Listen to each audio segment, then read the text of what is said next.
നിങ്ങളെ ഈ dark energy, dark matter ഇതേക്കുറിച്ച് കേട്ടിട്ടുണ്ടോ? അതായത് നമ്മൾ ഈ പ്രപഞ്ചത്തിൽ കാണുന്ന എല്ലാ എനർജിയും എല്ലാ മാറ്ററും എല്ലാം കൂടി ഉൾപ്പെടുത്തി കഴിഞ്ഞാലും പ്രപഞ്ചത്തിലുള്ള ടോട്ടൽ എനർജിയുടെ മാറ്ററിൻ്റെയും വെറും 5% മാത്രമേ ആവുന്നുള്ളൂ. ഇപ്പോൾ ബാക്കി 95% ആ 95%ത്തിൽ 68% ഡാർക്ക് എനർജിയും ബാക്കി വരുന്ന 27% ഡാർക്ക് മാറ്ററുമാണ് എന്നാണ് ഇപ്പോൾ ഉള്ള നമ്മുടെ നിഗമനം. അപ്പോൾ എന്താണ് ഈ ഡാർക്ക് എനർജി? നമ്മൾ ഇന്ന് ഈ ഡാർക്ക് എനർജി എന്താണ്, അതുപോലെ തന്നെ കോസ്മോളജിക്കൽ കോൺസ്റ്റന്റ് എന്ന് പറയുന്ന കാര്യം എന്താണ്, ഈ രണ്ട് കാര്യങ്ങളാണ് നോക്കാൻ പോകുന്നത്.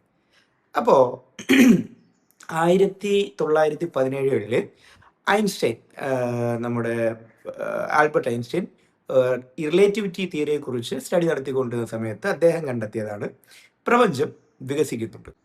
അപ്പോൾ ഈ പ്രപഞ്ചത്തിൻ്റെ വികാസം എന്ന് പറയുന്ന കോൺസെപ്റ്റ് സത്യം പറഞ്ഞാൽ അദ്ദേഹത്തിന് ഇഷ്ടപ്പെട്ടില്ല. കാരണം അദ്ദേഹം ഒരു സ്ഥിര പ്രപഞ്ചവാദിയായിരുന്നു. അപ്പോൾ അതുകൊണ്ട് തന്നെ അദ്ദേഹത്തിൻ്റെ ഇക്വേഷനിലേക്ക് കൊണ്ടുവന്ന ഒരു സംഭവമാണ് ഈ cosmological constant. So cosmological constant കൊണ്ടുവന്നിട്ട് ഈ പറയുന്ന വികസിക്കുന്ന പ്രപഞ്ചത്തിനെ വികസിക്കുന്നില്ല, അതായത് വികസിക്കുന്ന പ്രപഞ്ചത്തിനെ വികസിക്കുന്നുമില്ല, അതിന് എന്ത് ചെയ്യുന്നില്ല, ചുരുങ്ങുന്നുമില്ല എന്ന രീതിയിൽ ബാലൻസ് ചെയ്ത് ഇതൊരു സ്ഥിര പ്രപഞ്ചമാണ് എന്നെത്തിക്കാനായിട്ട് അദ്ദേഹത്തിനെ കൊണ്ട് പറ്റി. പക്ഷേ 1928-29 ആയപ്പോൾ വേറൊരു സയൻറ്റിസ്റ്റ്, ഹബിൾ എന്ന് പറയുന്ന സയൻറ്റിസ്റ്റ്, ഈ ഹബിൾ എന്ന് പറയുന്ന സയൻറ്റിസ്റ്റ് പ്രാക്ടിക്കലി തെളിയിച്ചു ഈ പറയുന്ന പ്രപഞ്ചം വികസിക്കുകയാണ്. അതായത് പല നക്ഷത്രങ്ങളും പല ഗാലക്സികളും ഭൂമിയിൽ നിന്ന് നോക്കുമ്പോൾ അത് അകന്നു പോകുന്നു, റെഡ് ഷിഫ്റ്റ് കാണിക്കുന്നു എന്നുള്ള രീതിയിൽ ഒരു കണ്ടെത്തൽ കൊണ്ടുവരുന്നു. അപ്പോൾ അത് പബ്ലിഷ് ആയതോടുകൂടി ഐൻസ്റ്റീൻ തന്നെ സമ്മതിക്കുന്നുണ്ട് തൻ്റെ ഈ പറയുന്ന ഇക്വേഷൻ ഇത് ഓൾറെഡി പ്രെഡിക്റ്റ് ചെയ്തതാണ്. അപ്പോൾ അത് ഒഴിവാക്കിക്കൊണ്ട് എനിക്ക് ആ സ്ഥിരപ്രപഞ്ചം എന്ന് പറയുന്ന കോൺസെപ്റ്റ് നിലനിർത്താൻ വേണ്ടി ഞാൻ ആ പറയുന്ന കോസ്മോളജിക്കൽ കോൺസ്റ്റന്റ് എന്ന് പറയുന്ന സംഭവം കൊണ്ടുവന്നത് ഒരു ബ്ലണ്ടർ ആയിപ്പോയി എന്ന് അദ്ദേഹം തന്നെ പറഞ്ഞതായിട്ട് പലപ്പോഴും നമ്മൾ റെക്കോർഡിക്കലി കാണുന്നുണ്ട്.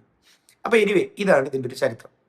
അപ്പോൾ നിലവിൽ നമുക്ക് ഈ 1928 ആയപ്പോൾ നമ്മൾ കണ്ടെത്തിയ ഒരു കാര്യം, അല്ലെങ്കിൽ ഹബിളിൻ്റെ വരവോടുകൂടി നമ്മൾ കണ്ടെത്തിയ ഒരു കാര്യമാണ് പ്രപഞ്ചം വികസിക്കുന്നത്.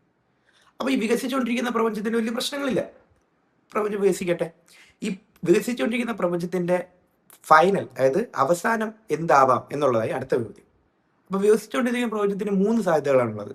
ഒന്ന്, ഈ പറയുന്ന പ്രപഞ്ചത്തിൻ്റെ വികാസം പതുക്കെ കുറഞ്ഞു വരും. കാരണം ഗ്രാവിറ്റി ഉണ്ടല്ലോ, ഈ ഗ്രാവിറ്റി ഈ വികാസത്തിനെ തടയും. ഗ്രാവിറ്റി അട്രാക്റ്റീവ് ഫോഴ്സ് ആണല്ലോ. അപ്പോൾ ഗ്രാവിറ്റി വികാസത്തെ തടഞ്ഞ് ഒരു ഘട്ടം കഴിയുമ്പോൾ ഈ വികാസം അവസാനിക്കുകയും ഗ്രാവിറ്റി ശക്തമാണെങ്കിൽ ഇത് തിരിച്ച് കൊളാപ്സ് ചെയ്യുകയും ചെയ്യും. അങ്ങനെ വികസിച്ചുകൊണ്ടിരിക്കുന്ന പ്രപഞ്ചം ഒരു ഘട്ടം കഴിയുമ്പോൾ കൊളാപ്സ് ചെയ്ത് തിരിച്ച് സീറോയിലോട്ട് പോകുന്നൊരവസ്ഥ, തിരിച്ചു വരുന്നൊരവസ്ഥ, ഈ വികാസത്തിന് ഓപ്പോസിറ്റായിട്ട് സംഭവിക്കുന്നൊരവസ്ഥ. രണ്ടാമത്തെ അവസ്ഥ, ഈ പറഞ്ഞ പ്രപഞ്ചം വികസിച്ച് ഒരു ഘട്ടം എത്തിക്കഴിഞ്ഞാൽ പിന്നെ അത് വികസിക്കുകയില്ല, ചുരുങ്ങയില്ല, നിലവിൽ നിൽക്കുന്ന അതേ അവസ്ഥയിൽ തന്നെ തുടരാനുള്ള സാധ്യത. മൂന്നാമത്തെ കണ്ടീഷൻ എന്ന് പറഞ്ഞാൽ ഇത് ഒരു ഘട്ടം വരെ വികസിച്ച് ഒരു റേറ്റ് അച്ചീവ് ചെയ്യുന്നു, അതിനുശേഷം അതേ റേറ്റിൽ തന്നെ തുടർന്ന് വികസിച്ചുകൊണ്ടേയിരിക്കുക, കൂടുകയില്ല, കുറയില്ല, നിലവിൽ ഏത് റേറ്റിലാണ് വികസിക്കുന്നത് ആ ഒരു റേറ്റിൽ തന്നെ വികസിച്ചുകൊണ്ടേയിരിക്കുക. ഈ 3 സാധ്യതകളാണുള്ളത്. ഈ 3ഉം ഡിപ്പെൻഡ് ചെയ്യുന്നത് ഗ്രാവിറ്റി എത്രത്തോളം നമ്മുടെ പ്രപഞ്ചത്തിലുണ്ട്, അല്ലെങ്കിൽ എത്രത്തോളം മാറ്റർ ഉണ്ട്, ആ ഗ്രാവിറ്റി എത്രത്തോളം ഈ പറയുന്ന വികാസത്തിനെ ക്രമീകരിക്കും എന്നതിനനുസരിച്ചിട്ടായിരുന്നു ഈ 3 പോസിബിലിറ്റികൾ. അപ്പോൾ ഇത് 3ആയിരുന്നു. അപ്പോൾ സ്വാഭാവികമായിട്ടും ഇത് പോസിബിലിറ്റികളാണ്. ഇതിലെന്ത് നടക്കണം, അല്ലെങ്കിൽ എന്താണ് നടക്കാൻ സാധ്യത, പ്രപഞ്ചത്തിൻ്റെ ഫേറ്റ്, പ്രപഞ്ചത്തിൻ്റെ വിധി, പ്രപഞ്ചത്തിൻ്റെ അവസാനം എങ്ങനെ ആയിരിക്കാം എന്നതിനെക്കുറിച്ച് സ്വാഭാവികമായിട്ടും ക്യൂരിയോസിറ്റി വരും. അങ്ങനെ ഇതിനെക്കുറിച്ച് ചർച്ചകൾ നടക്കുക, അല്ലെങ്കിൽ പരീക്ഷണങ്ങൾ നടത്തി ഒബ്സർവേഷൻ നടത്തി 1998 ആയപ്പോൾ ഒരു കാര്യം കണ്ടെത്തി. ഈ 3ഉമല്ല പ്രപഞ്ചത്തിൻ്റെ വിധി. പ്രപഞ്ചം നിലവിൽ വികസിക്കുന്നു എന്ന് മാത്രമല്ല, ആ വികസിക്കുന്നതിൻ്റെ റേറ്റ് കൂടി വരികയാണ്, അത് ആക്സിലറേറ്റ് ചെയ്യാണ്. പ്രപഞ്ചം കൂടുതൽ ശക്തമായി വികസിക്കുകയാണ്. നമ്മൾ പ്രതീക്ഷ എന്തുവാ, ഗ്രാവിറ്റി കാരണം എന്തായാലും ഇപ്പോൾ വികസിച്ചുകൊണ്ടിരിക്കുന്നു, ഇത് പതുക്കെ അതിൻ്റെ വേഗത കുറഞ്ഞു വരാം. ഈ വേഗത കുറഞ്ഞു വന്ന് ഒരു ഘട്ടം കഴിയുമ്പോൾ കൊളാപ്സ് ചെയ്യാം, അല്ലെങ്കിൽ നിൽക്കാം, അല്ലെങ്കിൽ ആ ഒരു വേഗത അച്ചീവ് ചെയ്തതിന് ശേഷം പിന്നെ അത് കൂടെയില്ല, കുറയില്ല വരുമ്പോൾ. പക്ഷെ ഇപ്പോൾ സംഭവിച്ചുകൊണ്ടിരിക്കുന്ന എന്തുവാ, പ്രപഞ്ചം വികസിക്കുന്നതിൻ്റെ നിരക്ക് കൂടുന്നു. ഇത് ഒരിക്കലും നമുക്ക് അക്സെപ്റ്റ് ചെയ്യാൻ പറ്റാത്തൊരു കാര്യമാണ്. അപ്പോൾ സ്വാഭാവികമായിട്ടും ഈ പറയുന്ന പ്രപഞ്ചത്തിൽ ഈ ചുരുങ്ങാൻ ചാൻസ് ഉള്ള, അല്ലെങ്കിൽ ഗ്രാവിറ്റി കാരണം ഇതിൻ്റെ വേഗത കുറയാൻ ചാൻസ് ഉള്ള വേഗതയെ ഒപ്പോസ് ചെയ്യാൻ പറ്റുന്ന ഏതെങ്കിലും ഒരു ഫോഴ്സ് വേണ്ടേ?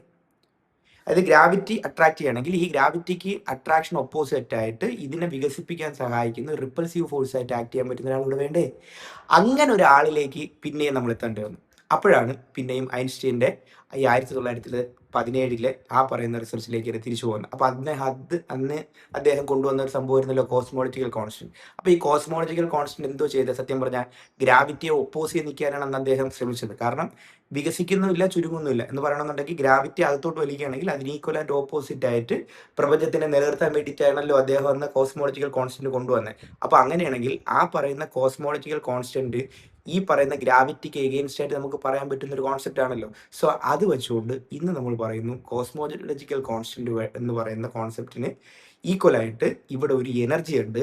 ആ എനർജി എന്ന് പറയുന്ന സാധനം നമ്മുടെ പ്രപഞ്ചത്തിനെ എന്ത് ചെയ്യാൻ സഹായിക്കുന്നു? വികസിപ്പിക്കാൻ നോക്കുന്നു, കൂടുതൽ ശക്തമായി വികസിപ്പിക്കാൻ നോക്കുന്നു, ഗ്രാവിറ്റിക്ക് എഗെയിൻസ്റ്റ് ആയിട്ട് വർക്ക് ചെയ്യുന്നു. ആ എനർജിയെ എന്താണ് നമുക്ക് വലിയ ധാരണയൊന്നുമില്ല, പക്ഷേ അങ്ങനെ ഒരു എനർജിയുടെ സാധ്യത ഉണ്ട് എന്ന് കണ്ടെത്തിയിട്ട് നമുക്ക് അതിനെക്കുറിച്ച് വലിയ അറിവുകളില്ലാത്തതുകൊണ്ട് നമ്മളിപ്പോൾ അതിനെ വിളിക്കുന്ന പേരാണ് ഡാർക്ക് എനർജി. സോ ഇതാണ് ഡാർക്ക് എനർജി.